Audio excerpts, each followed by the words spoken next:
Yep, it's going to be fun. Yeah, so we're going to talk a little bit about Abita Brewing Company tonight. Like Chad said, my name is Dane. I've been with the brewery for about 5.5 years. I live up in Milwaukee. Anybody from Milwaukee? Anybody been to Milwaukee? Yeah, all right. Clap your hands, Milwaukee. Cool. How about New Orleans? Anybody been to New Orleans? Yeah, that's more fun than Milwaukee. Who's been to our brewery? Couple people. I know you guys go every year, so we'll skip that. When's the last time you guys have been back there? Just yell it out. Yell it out. Early 90s, 2000s. Cool. Well, a lot has changed since then, and we will talk about that a little bit. For those of you guys who are not familiar with us, we are the oldest craft brewery in the Southeast. We've been doing this for 30 years. 2016 is our 30th anniversary or birthday or whatever you want to call it. So if you guys can put your hands together for that, I'd appreciate that. If you guys don't have beers yet, usually I like to do a toast for that one. But, you know, a lot of hands did not go up when they said when Chad said, you know, who has had Abita beer. I like to tell everybody we are the biggest brewery you've never heard of. We are in 40 different states. We are the 21st largest craft brewery in the country. So we sell a lot of beer all over the place. You know, what's pretty unique about us is we are on top of a natural aquifer. So as we start getting into the beers, we'll talk about that a little more. But Abita itself means healing waters. And that's an ancient Choctaw Indian name.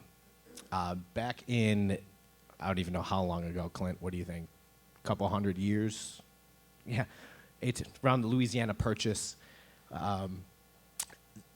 Ancient Indians used to bring people to our town of Abita Springs for measles, mumps, rubella, whatever it was, and our water is some of the purest in the world, and they thought it had secret healing powers.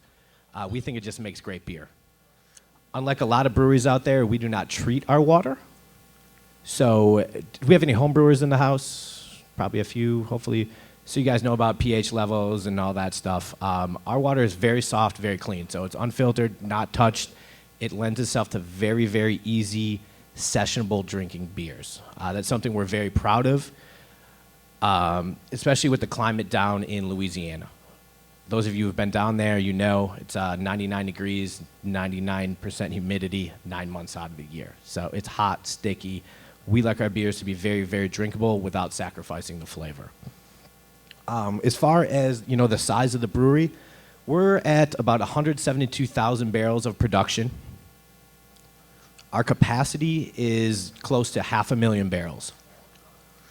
So as you guys can see right here behind me, we have been in expansion mode. Like I said, I've been with the brewery for about 5.5 years.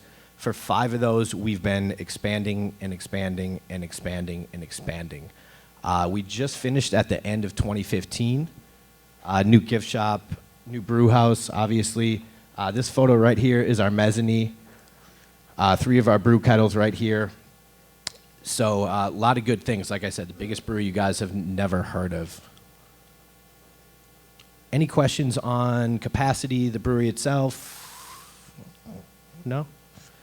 If you guys have questions, just shoot up a hand or interrupt or whatever it may be. So, like I mentioned, we've been going through expansion mode. If you look to your left right there, that is the outside where the mezzanine is. So that's where the 3 brew kettles are. It goes, I don't know, 40,000 square feet. Behind that, 12 800-barrel fermenters, a lot of space back there. If you look to the photo on your right, this right here is our tasting room. Office is upstairs. The folks I was talking to earlier, the tasting room is on the left where you guys were, where you haven't been before, so that would be where the bar is right there. So any questions on any of this stuff at all? Sir? Yes, great question. So being in New Orleans, what's the biggest holiday in New Orleans? There you go. Those of you who've been down there, yeah, that too. New Orleans is a huge destination city.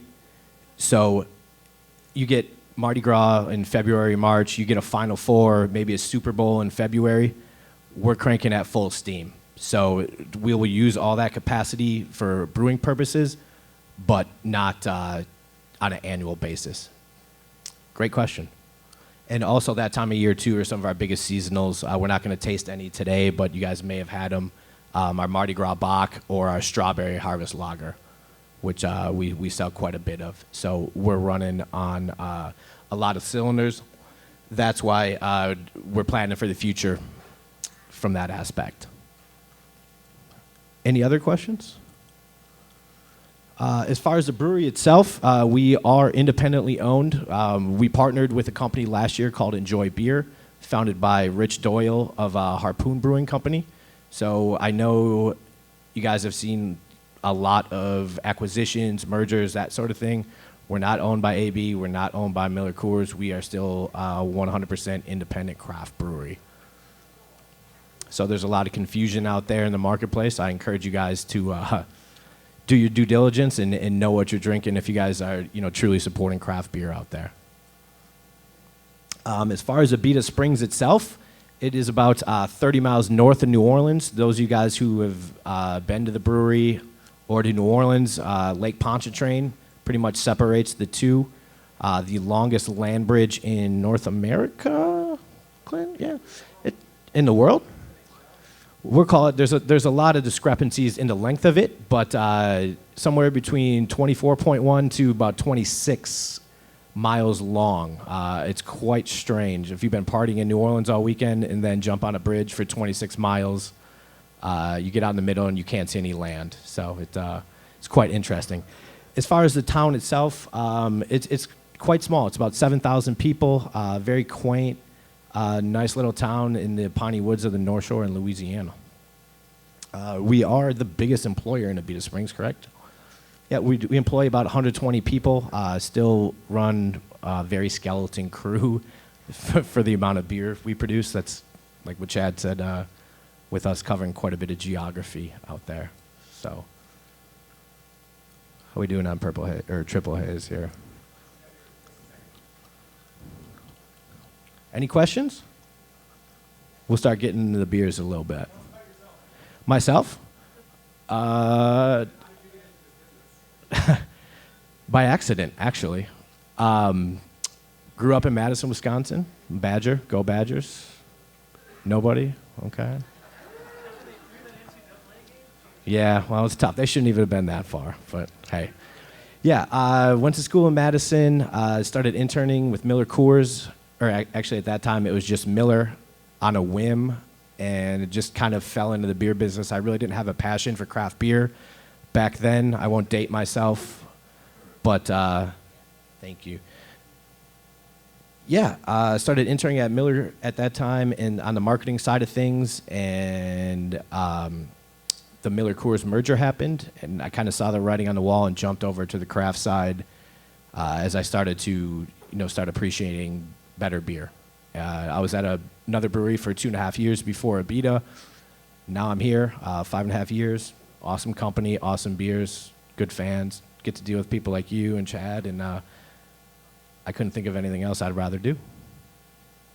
That's me. I also like puppies. No, no, not a beach guy, sorry. Cool. We're going to get into our first beer. This is Triple Haze. We saw a lot of hands go up when Chad mentioned Purple Haze. This is Purple Haze's big brother right here. This is part of our Select series. This is a rare, limited, one-off release. We do about 6 of these in a calendar year. You guys can get into the beers while I'm talking, too. Don't wait for me. It's not a true triple, but we think it's 3 times as better as Purple Haze, so that's how it got its name. Everybody always asks about Haze when it comes to Purple Haze or Triple Haze. It's nothing to do with Jimi Hendrix or his estate or the other hazes that are out there. It comes from the natural raspberries that we add after filtration. So if you look down during the brewing process into the pot the aging tank, when we add the berries, it's just a swirl of purple because we only use fresh raspberry puree. We get our raspberries from the state of Oregon. So as you guys may or may not know, we do a lot of flavored beers, and we'll talk about that. But one thing that I think is really important to know is only natural ingredients go into our beers. So with this one, just a straight up raspberry puree. Sir? Red. All red from one farmer in Oregon. As far as the beer itself, some German pearl hops in there, a little bit of wheat, and pale malt. It is a lager, so you can call it a strong. The base beer, I guess, is a strong golden lager. We don't really have an exact title for it. As you guys are getting into it, obviously some raspberries on the nose. Yes, sir. 8%. Yeah. Does not drink like an 8%. I don't know if anybody feels the same way as I do, but if we had our regular Purple Haze, which is 4.2, obviously there's some differences, but it's not very hot. It's not very boozy. The body, I'd say medium at best. Very light, very crisp, very tart. Not very tart, but a little tartness, a little sweetness. So everybody drink up. Cheers.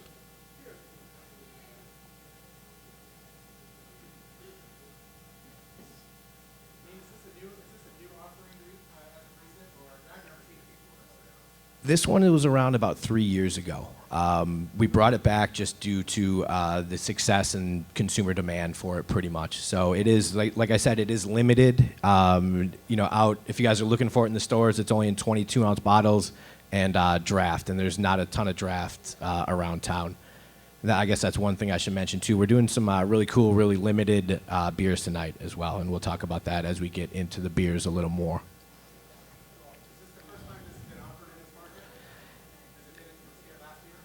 I couldn't tell you that because it would have been about 2.5 years ago, and I was not working in the St. Louis market, and nor was Clint. So I feel like if it was, you probably would have had it, Chad.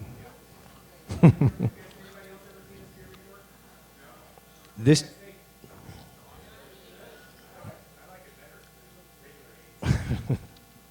There's a little more to it. It is a bigger beer. There's a little more going on in here than a regular Haze. This is the first year that it has been available in 22-ounce bottles, so it would have been draft only in St. Louis in previous years.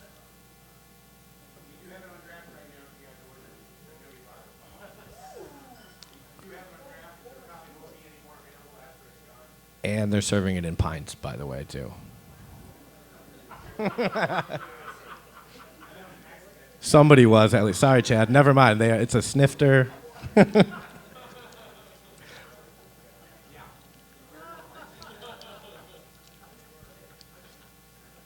Thoughts, comments on Triple Haze? Let's get some feedback.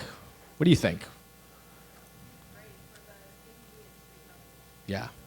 Scary, so. Yeah. That was it? No comments? Anybody? Questions, comments? Matt, do you have one? No? So I'll talk a little bit about the Select series itself. This is something that we started about 3 years ago. Like I said, this year is the first year we started doing it in 22-ounce bombers.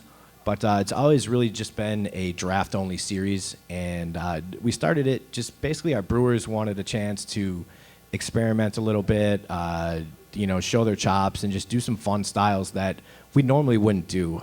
Those of you guys who have known us for a while or are avid drinkers of our beer, we've been, I'll use the word maybe conservative for a while. We make some really great beers. There's not one that I don't like. I know they pay me to say that, but it's true. But this allows us to experiment and just do some really cool stuff. As far as, some past releases, we've done Imperial Coffee Milk Stout. What else have we done? Imperial Twin Turbo. If you guys know our Turbo Dog, it was Twin Turbo, which is an Imperial Brown. We did a triple IPA a few years back. Strawgator, which is very similar to this. Those of you guys know our Strawberry Harvest. It was very similar to Triple Haze as far as just a high octane strawberry. What else have we done?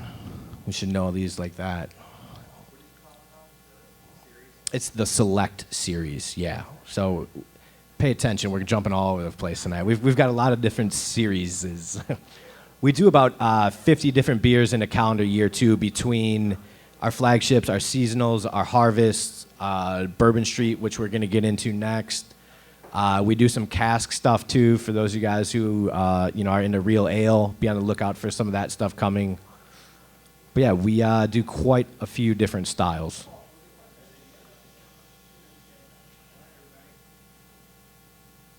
Oh, I didn't have anything to say right there. That's fine. Thanks, though. Yeah. Mm-hmm. Ever? Yeah. Yeah, it is. Like I said, we do a different cask beer every month. So I don't think we have any in St. Louis, do we, Clint, at the moment? But what we're releasing, and actually we can talk about it next as we're transitioning into this beer, is it's a bourbon barreled coffee stout with chocolate. So none of that in the St. Louis market, but there's just some of the wild stuff that we do. We've done like triple IPAs, mint julep turbo dog, which is bourbon barrel aged with some mint and some of our brown ales and stuff. Some really fun stuff. So be on the lookout for that. You guys can just check our website for events in your area, or Facebook, whatever it may be. However you guys get your info. Any more questions? Comments? You guys are an easy crowd.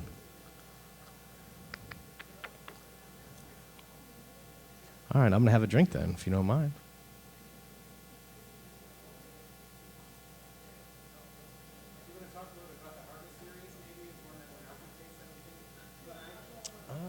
Sure, yeah, we can talk about the Harvest Series.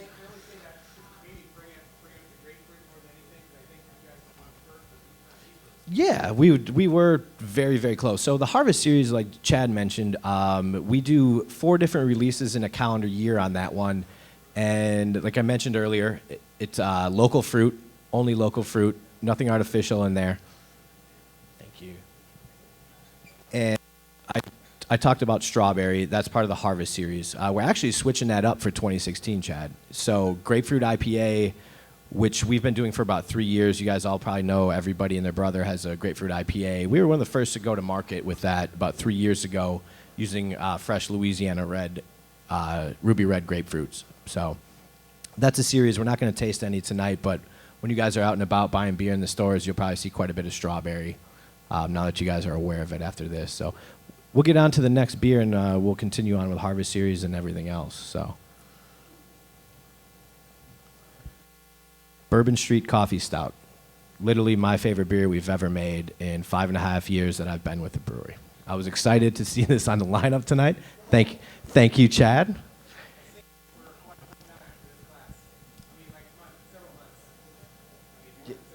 Spring prop? Yep. Yeah, this is a pretty special treat. I think we had about 10 quarter barrels come into the whole state of Missouri. So Chad's been graciously hanging on to this for us to enjoy tonight. Like I said, one of my personal favorite beer that we make.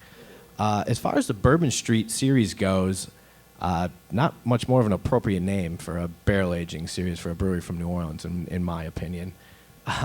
We've been doing it for about 2 years. It started off as a draft-only program, and since then we've progressed into 22-ounce bombers. Once again, pretty limited, but you guys should see it out in the market a little bit.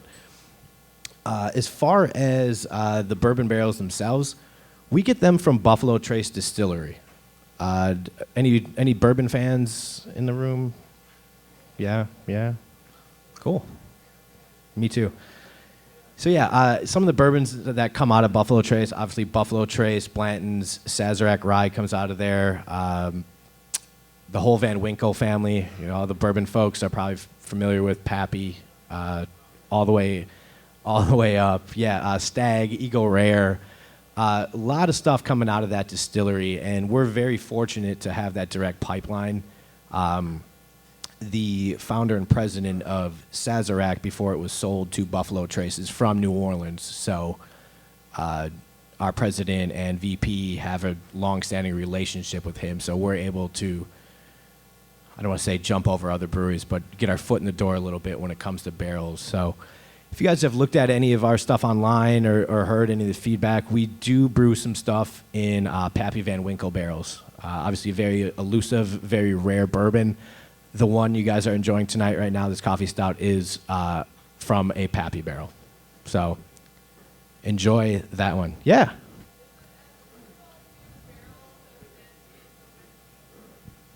Yeah, because there's less barrels. So it is difficult. Like I said, we're fortunate to have a relationship. Besides Pappy, they do a ton of great bourbon. It's probably my favorite distillery, with Stag and Colonel Taylor, Eagle Rare. Just some really good stuff. So yes, not easy. Yeah, go ahead. Okay, 10%. Once again, not Bernie. It's been aging for a little bit, so it has. I haven't tasted it yet, but I guarantee it's mellowed out a little bit. None of our barrel aged stuff is extremely hot. I know there's a big barrel age release going on Friday, right? April 1st, KBS. Yeah. Well, if you guys are into barrel-aged beers, you guys know the flavors can be all over the place. Really hot, really boozy, really bourbony, or nice and mellow. Like all our stuff, I think we do a really good job of finding a balance between the two. The bourbon is there, but it doesn't burn, especially at 10%. That's due to the length of barrel aging. There's no exact number on anything. 3 to 4 months on this one.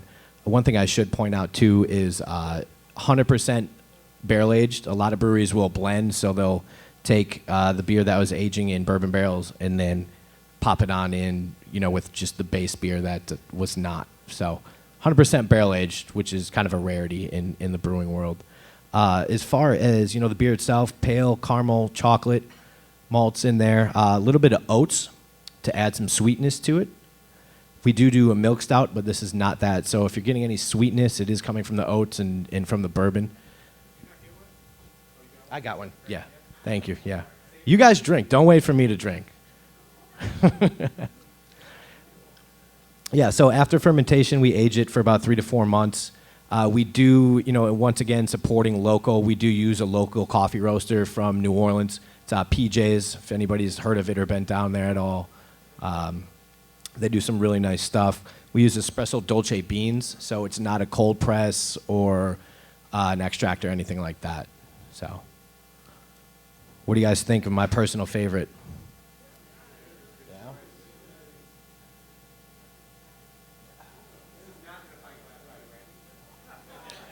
This is also in a pint glass. You can get it by the pitcher, actually.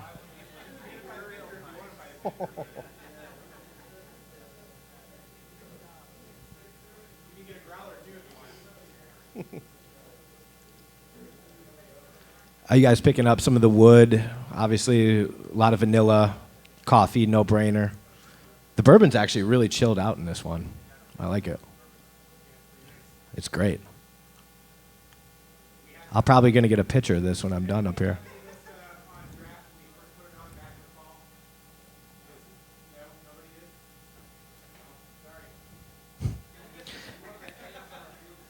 Get it while you can.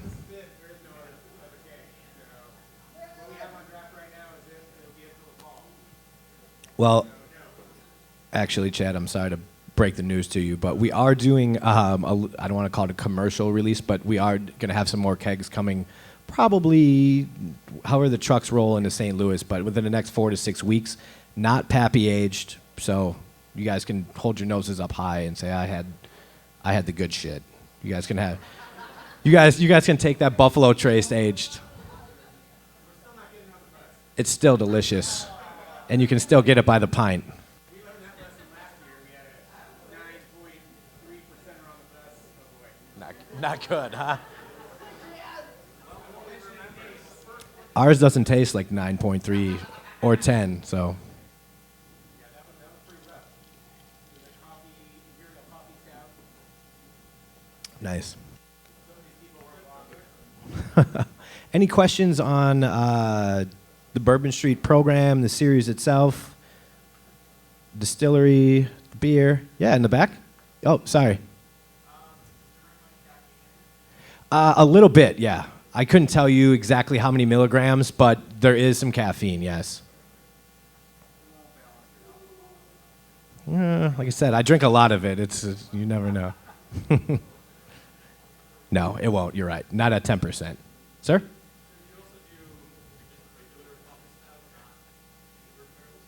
We do. It's a slightly different base beer. It's called macchiato. It's an espresso milk stout, where this is there's no lactose in this beer. So the sweetness in this one comes from the bourbon barrels and the addition of oats to it. Anybody else? So show of hands so far. Triple Haze or coffee stout? Triple Haze. All right. Coffee stout? All right. Yeah. Well, we do a lot of malty beers, so appropriate. Thank you. All right. So moving on to the next brew. This, once again, is part of our Bourbon Street series. This is a Rye Pale Ale aged Sazerac rye whiskey barrels, or excuse me, rye whiskey barrels. Pretty unique. You don't see a lot of stuff aged in rye barrels as far as I'm aware of, especially with the base beer being a Rye Pale Ale. So this one, pale and Munich-style malts and obviously some rye. And then we balance it with a little bit of Centennial hops. Clocking in at 9.5 ABV.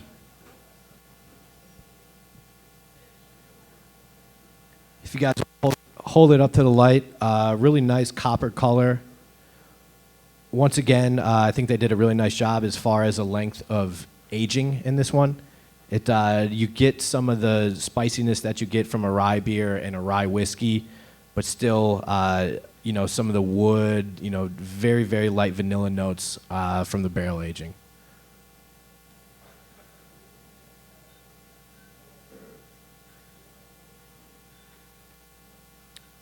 Oh, that's good. I haven't had this one in a while.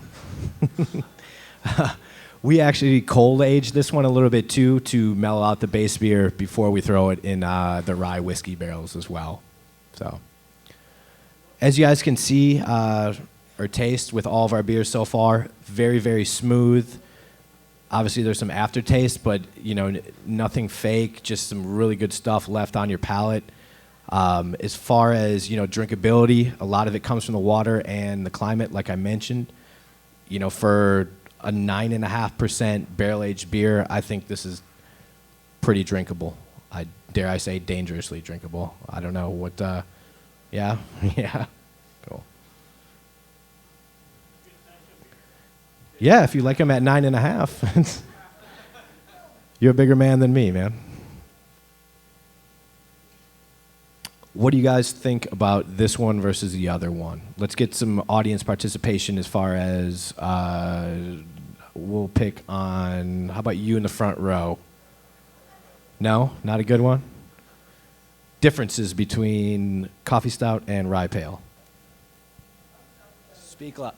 Speak up.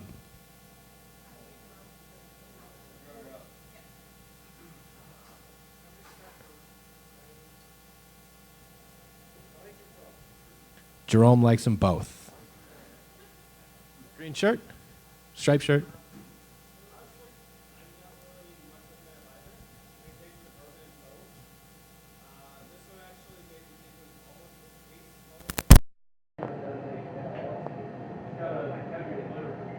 Okay.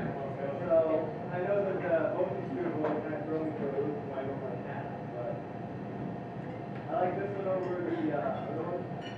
Okay. Stout. But I don't think how much it's stout. Okay. All right. What kind of beer do you typically like? In the back, yeah. Hopefully we'll get you on the next two. I like them all. They all have a great unique flavor. What kind of beer do you typically like? Yeah. What's that? I'd say the higher alcohol stuff. Still like you're kind of nasty a little bit of wine. I agree. For sure. If And you're not a big rye fan, that may be a good thing. yeah, it depends. You know, if you like, you know, heavy rye beers and rye whiskey, it's not going to be there. I mean, it's very malty. There's some malt sweetness to it, but you know, if you compare it to, you know, just a regular barrel aged stout, you are going to pick up some of the spiciness from the rye and the rye and the rye whiskey barrels. Anybody? Yeah.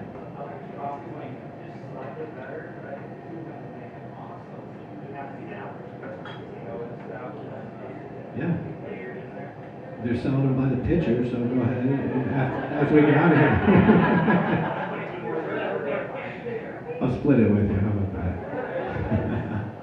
Anybody else? Love to hear feedback from you guys. Yeah.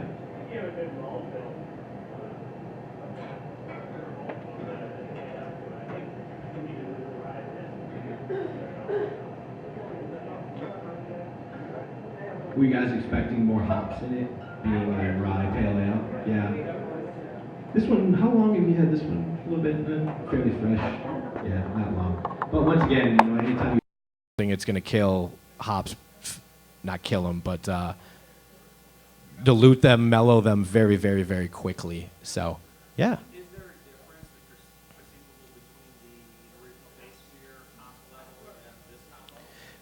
There is no Rye Pale Ale original base beer. So we brew the base, the Rye Pale Ale, just to barrel age it. So we don't have a Rye Pale Ale in any of our rotations, or a rye beer for that matter, besides this one right here.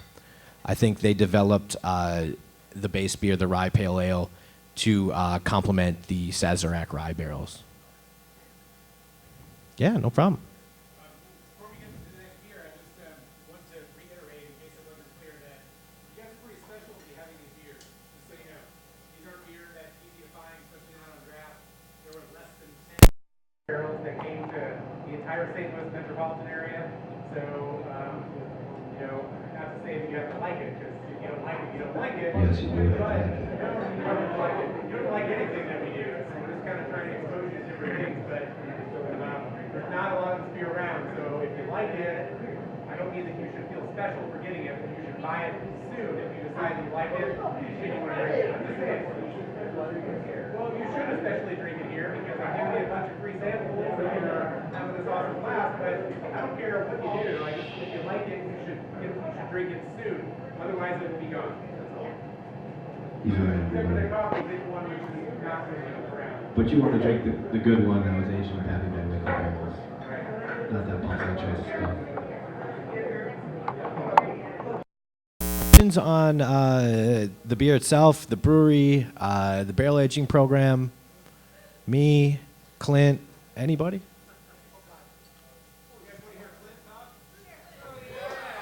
Yeah. He needs to finish that Rye Pale Ale first before he comes up here. Clint's your local guy. If you guys attend any events here in St. Louis or, you know, the greater four-state area, he's the... We went from Pappy Van Winkle to Fireball. I like that there, Chad. True. True. Or the pitcher. Whatever is more economical.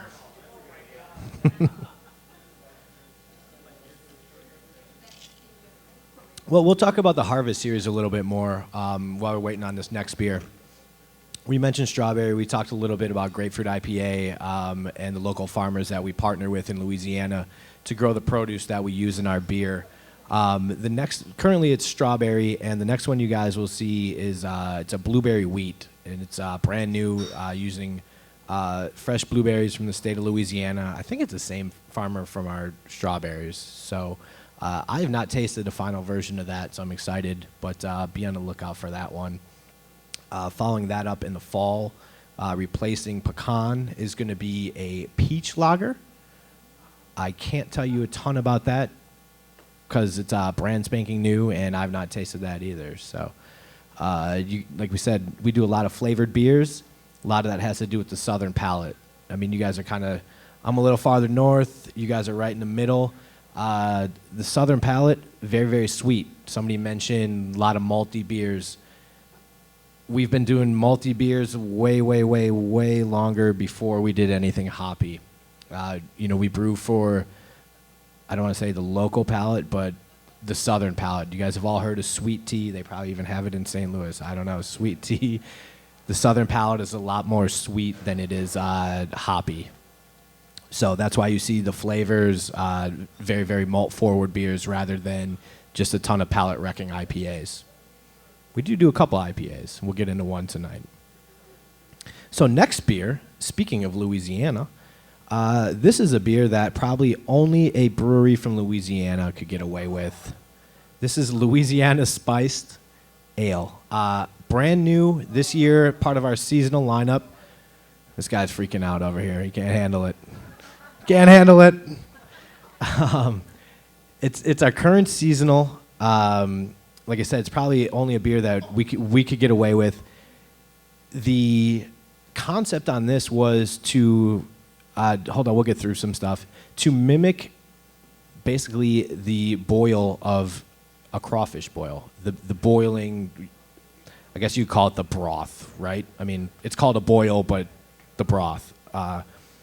So yeah, it's very, very unique. I think if you saw this on the shelf, you might walk by it, but once you taste it, you get what's going on in here.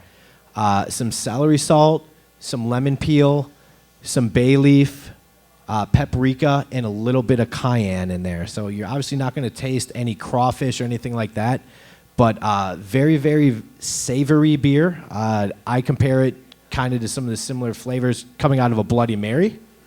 I don't know if there's any Bloody Mary drinkers in here, but very, very unique. The base beer on it is a golden ale coming in at 5.1 ABV. And we balance it out with a little bit of Cascade hops just to add a little more citrus element to match up with the bay leaf and the lemon peel in there. So I feel like there's going to be some questions on this one. You had one over there.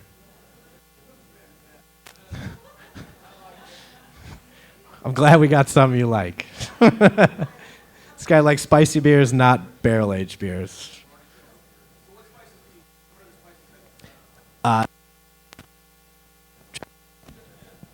Hello. Paprika, bay leaf, cayenne, celery salt, and lemon peel. Yeah, there is another brewery out there who does a beer seasoned with Old Bay seasoning. That's the closest thing and the only thing that I could even compare it to. So, like I said, very, very appropriate for our motherland and where we're from. And they announced this to us last fall, and when I saw it, I was extremely apprehensive about it. But once you get into it, it's really, really cool. A lot of flavors going on the front, the middle, and the back of your palate. The aroma is really nice, a little citrus. You get a little of the pepper in there, but not a pepper beer. I mean, you guys have all seen those kind of gimmicky pepper beers out there. It's not that. It's still beer. It's done very, very subtly. It's not like somebody just dumped some Old Bay into the pot and we filtered it out and bottled it. So I personally think they nailed it. If there's any crawfish fans or seafood boil folks in the house, they nailed it. It'd be perfect, right? Yeah. Crawfish boils? Yeah, they did. They did one last weekend. I'm sure it was there. Yeah, I don't know if they used it in the boil or not, but it was certainly served side by side for sure.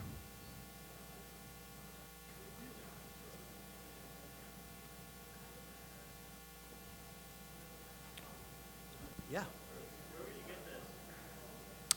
Pretty much everywhere you buy your beer in St. Louis. Clint would be a good guy. Clint, come here.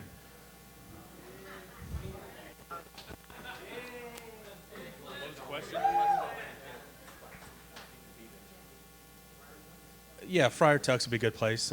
Total Wine does a pretty good job of stocking our stuff. This will be located in the seasonal offerings, so they have an aisle dedicated to that. Our strawberry will also be there, the Harvest Series. Okay. Everybody give it up for Clint. Clint, everybody. Pretty much everywhere, Deerberg's, Whole Foods selectively, so just got to look for it. So I'm going to pick on somebody else. Plaid shirt over here. What flavor are you getting the most of out of Louisiana Spiced?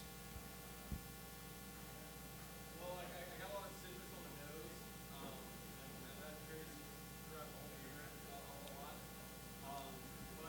Been traveling a lot, so coming up, Microfest will definitely be out at that in May. Samplings, Chinooks, Deerbergs, things of that nature. You can get on our website, Abita.com. There's a little tab on the top left called Party. Just go to that, scroll down to Missouri, and that's where our local events are. Great question. Any other questions? All right. Well, here's another special treat for you guys. This beer is just being released today in St. Louis. Come on, come on. So you are probably the first 40 people in St. Louis to taste this beer. Yeah. This is a brand new year-round IPA for us. Big Easy, pretty appropriate name in my opinion. It's going to be part of our flagship series. So everything up to this that we've tasted has been, either a one-off or a rare beer or a seasonal beer like the Louisiana Spiced, where this one is year-round. So this one's been in development for, that's yours, for a little bit. And finally, we just released it, like I said, yesterday or today here in St. Louis. As far as the beer itself, once again, done in true Abita fashion, very, very, very clean drinking. We dry hop this beer. We use Cascade, Simcoe, Amarillo, and Centennial. I'm sorry. You guys into session IPAs at all? Yeah? That's what we're kind of classifying this as. 4.5% ABV. Call it a session, call it what you want. When you compare it to some of the other ones out there, very, very clean mouthfeel. Doesn't have that lingering, hop oil. I don't want to call it oil or film on your teeth.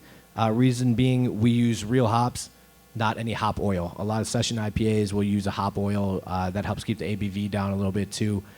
We don't, just all real hops. We've got a proprietary piece of equipment that we developed. It's called a hop forge. We use it in our wrought iron IPA as well.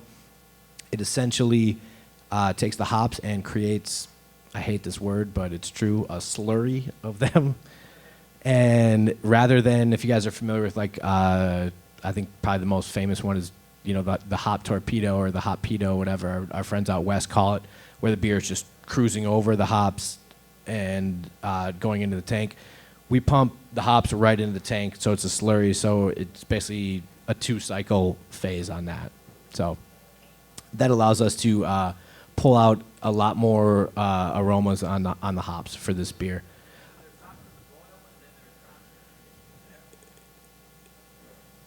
I'm sorry? Yeah, dry hopped is during the cold aging process. Yeah. So, and that's where the hop forge comes into play. So, like I said, 4.5% ABV, super fresh beer. I hope you guys can see that and smell that. As far as the aroma goes, just a lot of pine, a lot of citrus, in my opinion. So, we're pretty proud of this. It's a nice addition to our flagship lineup. Those of you who may be fans of Giacomo IPA or have had it before, there's not a lot of it in the St. Louis market. It's been kind of discontinued locally, but that beer is going away along with Restoration IPA, and this one is going to fill its shoes. Question? 40. So all that, the aroma's there, but as the bitterness is not. It's just all in your nose. Like I said, super clean, very, very easy drinking.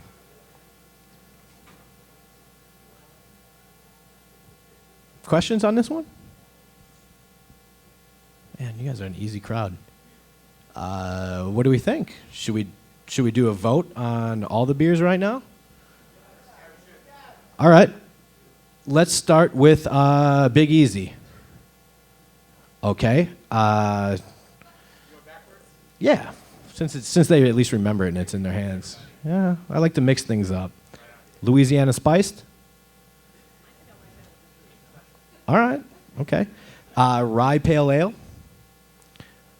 My favorite, which is the Coffee Stout. Hey, yo. Triple Haze. Cool. Awesome.